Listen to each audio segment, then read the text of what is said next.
Hi everyone. In this example, we're going to dive a little bit deeper into the business that is Calculus 1.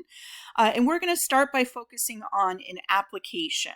So I have this function, s of t, and it gives me the height of a ball in feet at time t in seconds. And we're also given the graph of this function. So this right here shows you the height of the ball with respect to time.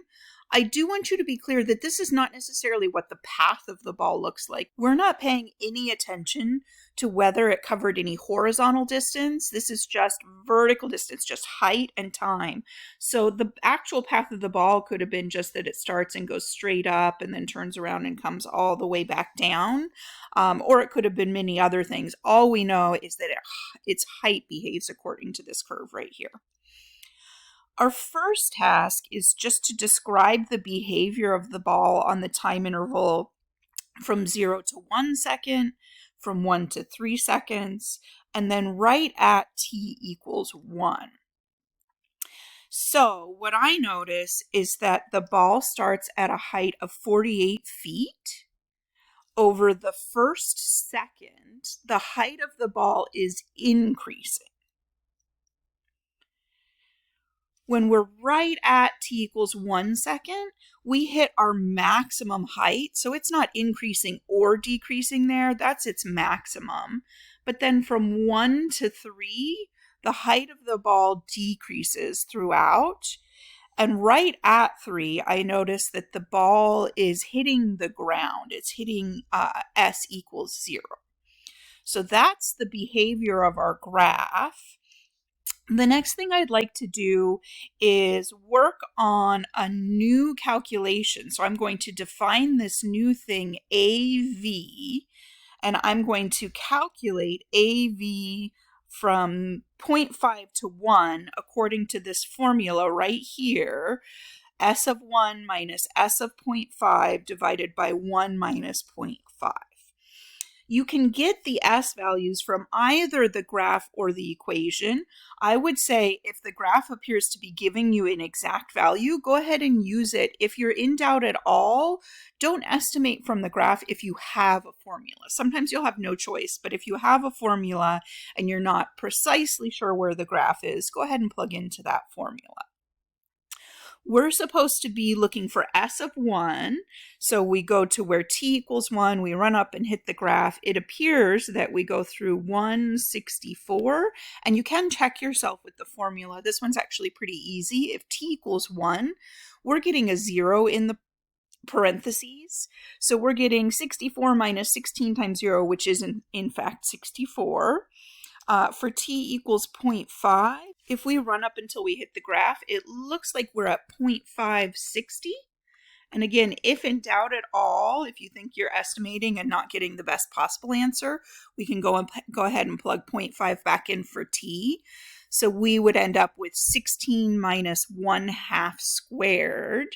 1/2 squared is 1/4, so 16 times 1/4.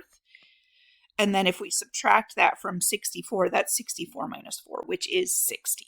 So you've got the formula. Use it if you're not sure that your graph is giving you good answers.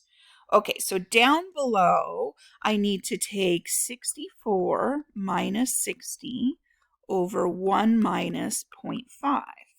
And I get 4 over 0.5. 0.5 is 1/2. Remember that dividing by 1/2 is the same as multiplying by 2. So yes, you can use calculators. Please try and do calculations in your head just to continue being good at doing those sort of things. So I'm getting 8. I'm also supposed to include units in my answer. And if we're not sure, we can go back and look at our calculation and where we got these numbers. The 64 minus 60 was this vertical distance right here, which is change in our y's or our s values in this situation.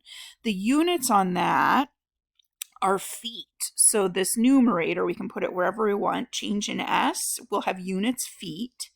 The 0.5 in the bottom came from subtracting 0.5 from 1. That's this horizontal distance, which is a delta t, a change in t.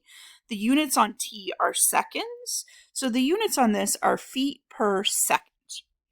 Okay, so now I hope that we're able to explain the meaning of what we got and then hopefully notice some really important things here. So those units, feet per second, that's looking an awful lot like a speed.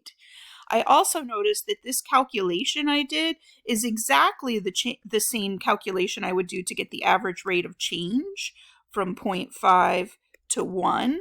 So it turns out that all along here, I was just calculating the slope of the secant line. And what I ended up with was the average change in height over time, or the average velocity. So if your function is a position function, the average rate of change or slope of secant line will give you the average velocity of that, whatever the object is, in this case, baseball.